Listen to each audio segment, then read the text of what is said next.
Hello, this is Sarah and welcome back to my channel. In this video, I'll be showing you how to make the Dahlia Rhubarb and Custard. Please like this video below and subscribe to my channel. You could also find the supplies listed below the video along with the template to cut this with your Cricut, Silhouette, or other cutting machines. First, cut the two first pieces on white cardstock paper and use this red pan pastel and brush along the center and making it gradient and blend it in softly into the petals. Then add a little on the edges on the top. Do this to both the first and second pattern. Next, you'll need two of the third pattern on a peach pink color paper, and you will also add the same red pan pastel, but this time only on the center. I am going in about halfway into the petal from the center. Do this to two of the third pattern.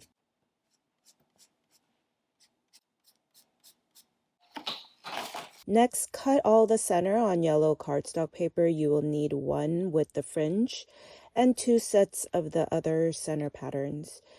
Fold the fringes down and use this curling tool or a pencil to slightly curl the folded ends and roll with the folded ends going inside, and add glue every so often so it doesn't unravel and at the end.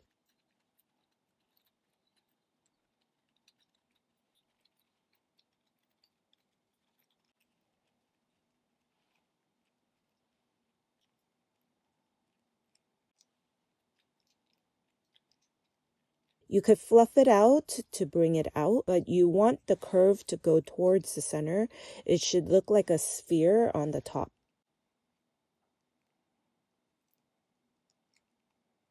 The other two patterns, cut two sets of them and pair the shorter one with the other one that looks like a letter Y and glue those together with white glue. Do the same to the other one and use the curling tool to curl the shorter wide fringe over the letter Y fringe.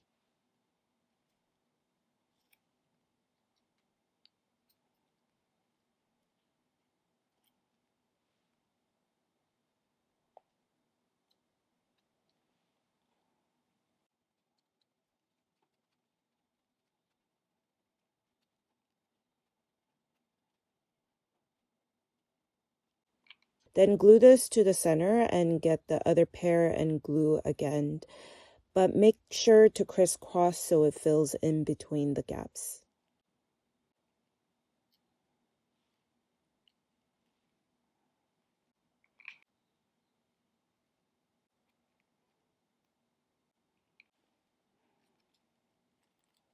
Next will be the first two patterns that were on the white cardstock paper. There are two versions that are different, and I did this to have variety. Curl in some of the petals and some curl them out on the sides. You could also curl the tips back. This should be very randomly flowing. Then glue the two together and make sure the petals are kind of going right on top, and there is no crisscrossing for this. There should be gaps in between. Then glue the center onto the middle here.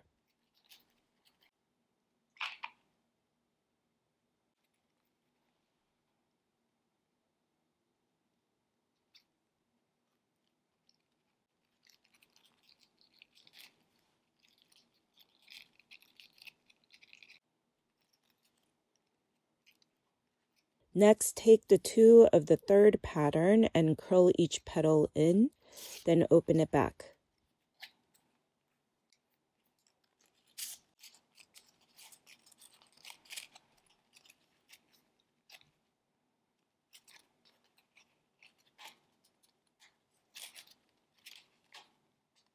Then take this scoring ball tool and draw lines going down the center of the petal and some on the sides. This adds a subtle texture onto the petals. Some petals I added 3 lines, some I added 4 lines. Then glue this together, but this one will crisscross and go in between.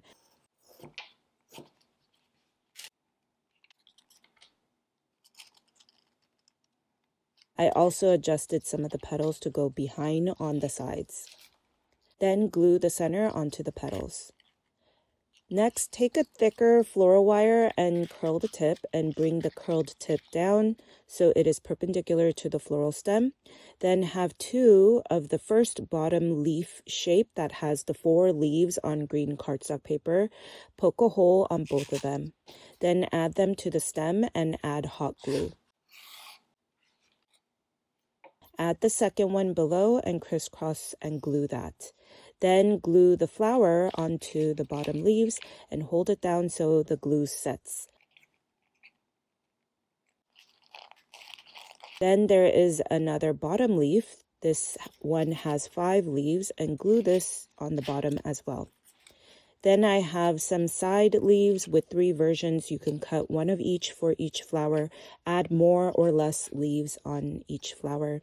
Shape them by folding down the middle of each leaf and curl the tips and first floral tape the flower, then add the leaves a few inches below the flower. Then go back and bring down the bottom leaves that has the 5 leaves. I love this version of a dahlia, but also have the traditional dahlias people could recognize as a paper dahlia tutorial and template that I will link below, along with another version called the Totally Tangerine Dahlia. Please like this video below and subscribe to my channel. Thank you for watching.